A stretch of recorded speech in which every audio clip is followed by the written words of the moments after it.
the northwestern edge of Mount Elgon, Kapchorwa is as remote as it is stunning.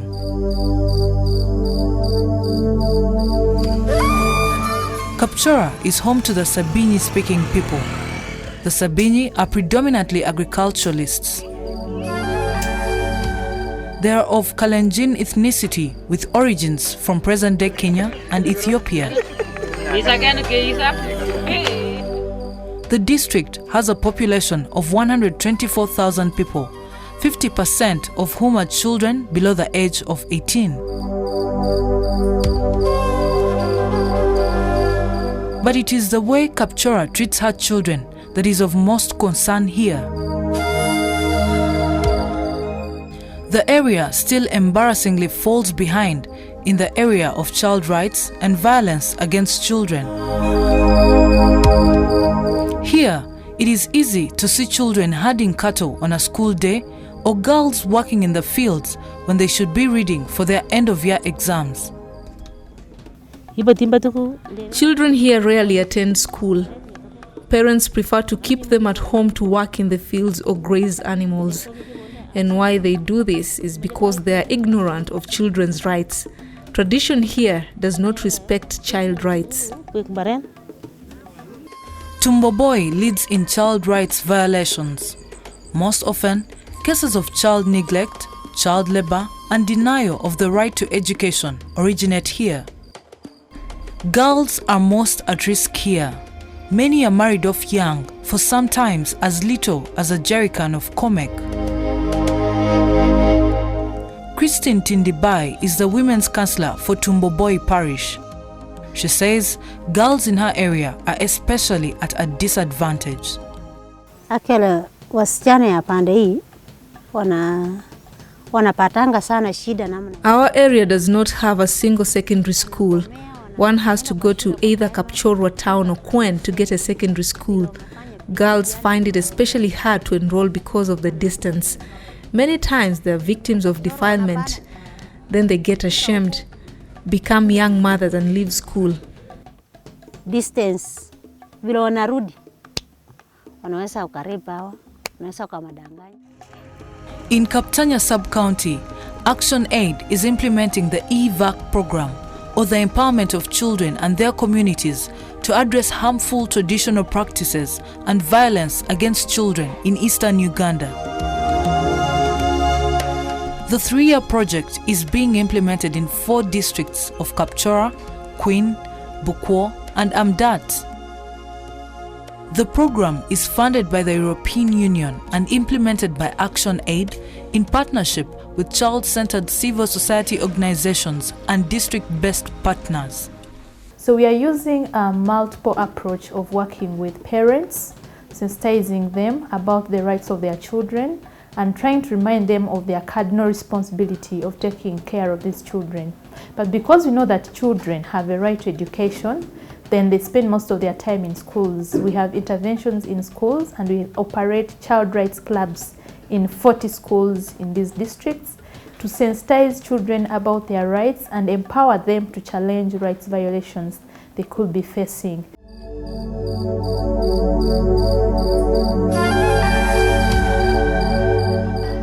Kaptokwoi is one of the 3 primary schools in Kaptanya Sub-County where the EVAC program is being implemented. 473 children are enrolled here. The number is higher at the start of the term, but begins to fall as hunger and harmful traditional practices bite. Girls, we are told, drop out more than boys. 3 girls have already dropped out this term. The school has yet to trace them. Through the EVAC program, Action Aid has trained the teaching community here about children's rights. Training by Action Aid has really empowered us in one way or the other because we handle groups, many groups, like many stakeholders, the parents, and the parents would want more because most of the parents have become negligent and they don't understand the rights of the children. So they have empowered us. We are using now the training, the knowledge we got from Action Aid. At Kaptokoi, the EVAC program has also helped set up the debate club. Through debates, children are able to air out their concerns. The program has especially empowered the girls to demand a safe and free environment for their well-being.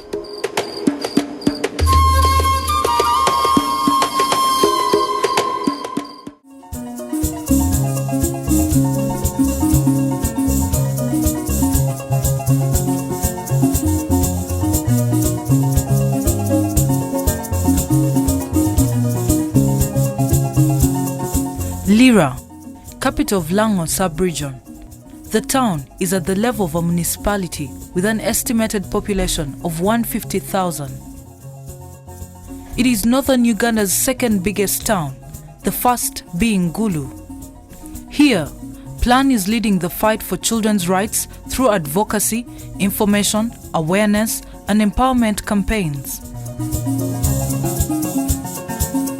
Plan is currently implementing the Combating Silent Violence Against Children project with funding from the European Union. The first thing we have to know is that Plan is a child-centered organization, and therefore whatever approaches and programs that we do are centered around the rights of the children, protecting the children. And Plan has been in Lira district since 2007 and engaging in programs that ideally deal with addressing the rights of children from the different perspectives, and also as a means of supporting the parenting groups in terms of better ways and means of child protection. The Combating Silent Violence Against Children project is being implemented in 5 districts of Apak, Lira, Dokolo, Alebtong and Kole. Plan has partnered with Uganda Women's Parliamentary Association, UOPA, Facilitation for Peace and Development, FAPAD, and LSIO. Lango sub-region is largely still recovering from war. Many areas are still awash with child rights violations. In a remote part of Akodwong village in Aduku sub-county, Kwanya County, Apache district, we've come to see a grim case of child neglect. Aduku is one of the 2 sub-counties in Apache district where Plan is implementing the Combating Silent Violence Against Children project. Here, Plan is helping 67-year-old Joyce Akelo find justice for her 5 grandchildren. Their parents have abandoned them. Their father, her in-law, has threatened to violently seize the children from her. The children, aged between 13 and 2 years, are not attending school, and one of them is HIV positive. It started with their father denying responsibility for the first child. He then divorced my daughter, but he continued seeing her and fathering children with her. I'm a widow. The job of looking after them is overwhelming. I can't pay for their education or medical bills. I just want to take good care of them. Plan has sub-granted FAPAD to support child protection using existing formal and informal structures and policies. For this case, what we have done, we have held a family meeting, and it seems not to be ending. So the next step we are taking is to go to the police. So we have already informed the police, and the police will take from where we have ended.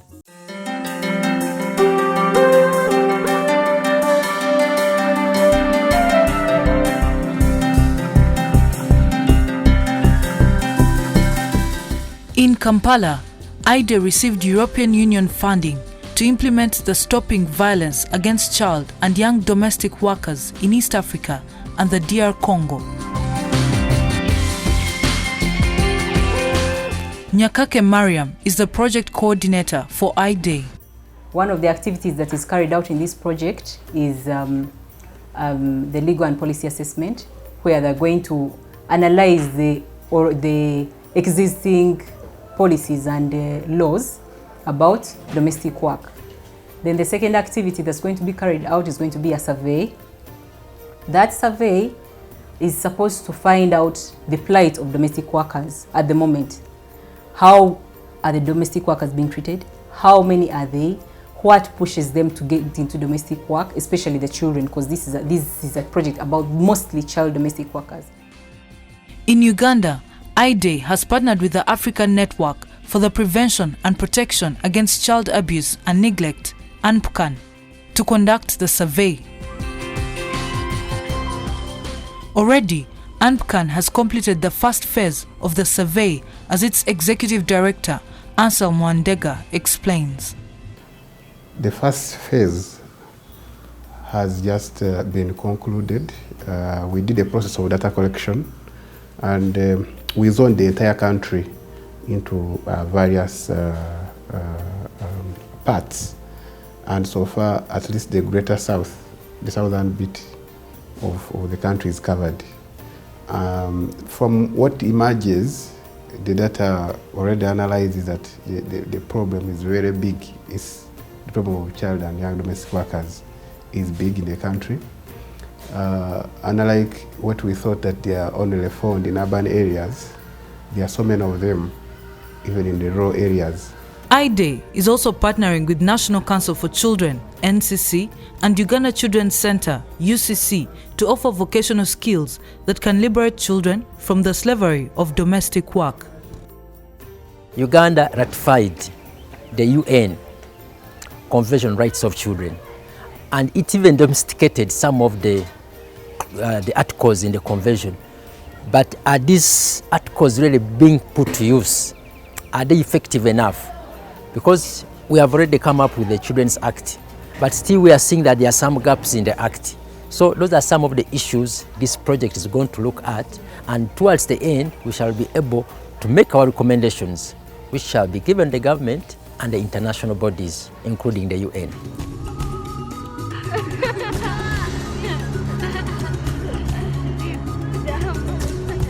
In eastern Uganda, much of the violence happens in the rural areas, far from the critical eyes of activists and authorities. The abusers take advantage of the tough terrain to overwork and coerce children with impunity. Almost all Kapchora's flourishing vegetable and coffee farms have at one point used underage labor to plant, weed, spray, harvest or market. In Teriet, in the upper belt of Kapchora, we found athlete Mande Kibet training ahead of the World Cross-Country Championships in China. Teriet is one of the upper belt areas notorious for child labor.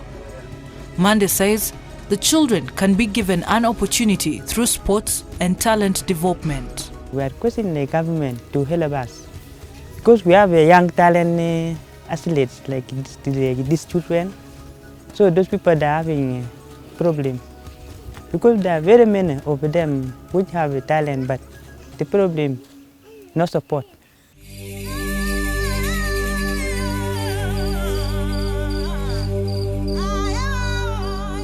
In Aboko Parish, on the fringes of Aduku Town Council, a disgusting case of defilement. Here, Plan has intervened to find justice for this 12-year-old who was defiled by her HIV-positive stepfather. The man has, with the intervention of Plan, been locked away. His trial is due to begin. My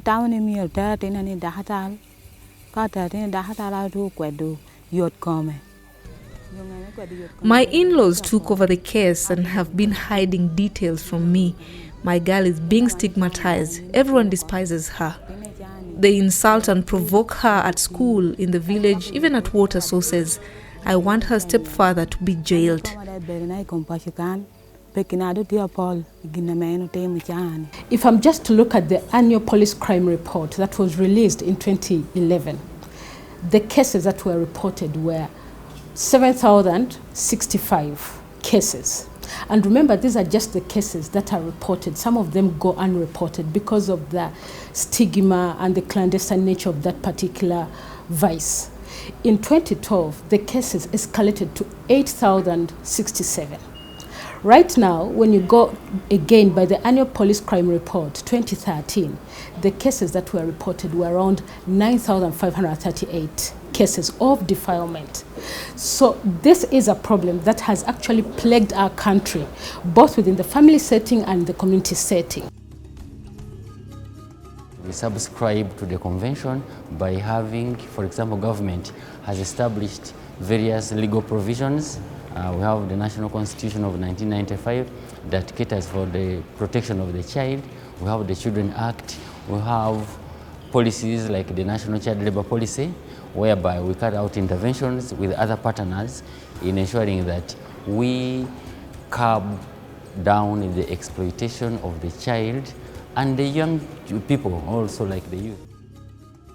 The European Union has over time been actively involved in promoting children's rights and ensuring the young generation is liberated from abuse and violence. Through partnerships with civil society organizations, the European Union is supporting nutrition, health, education, livelihood, and water and sanitation programs. Let's start with nutrition. 1 out of 3 children in Uganda is suffering from malnutrition. This means that in early childhood, the ability physically to learn is affected.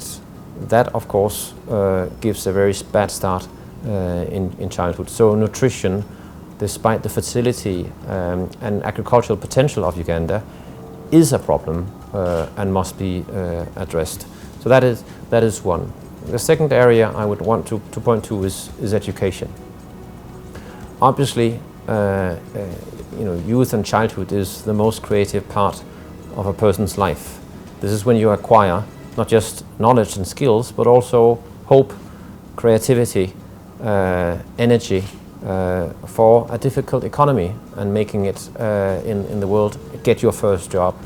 And there, Uganda has made progress in terms of enrollment rates, getting children to school, but certainly here challenges are also very, very high in what remains to be done. One is quality of education, where my impression is that the skills that are necessary to get a job, it's not necessarily something you learn in school.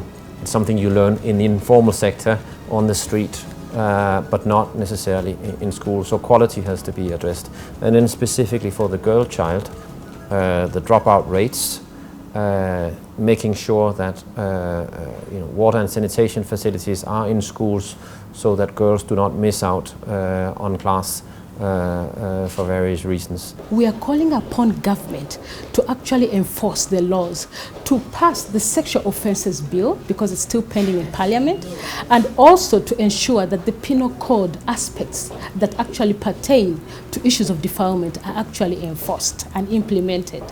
Of course, without the CRRC, the UN CRRC, you don't have a basis for even holding the government accountable. At least we can, as advocates, we can stand and say, well, you had the commitment, you put a pen on paper, and you put the local infrastructure, the legal and policy infrastructure. You put human resource. You need to make this function for the better welfare of the children. So we are also calling upon government to amend, first of all, the Birth and Death Registration Act, but also to put in place a policy and a program plan of action to ensure that all our children are registered, and if such defilement cases are taken to court, that they're actually followed through and the perpetrators prosecuted. 25 years have been quite a journey for the UN Convention on Child Rights. But Uganda, just like many other developing countries, the child rights picture is still bittersweet. With continued investment in children, the Ugandan children will one day live a life free of poverty, violence, and abuse.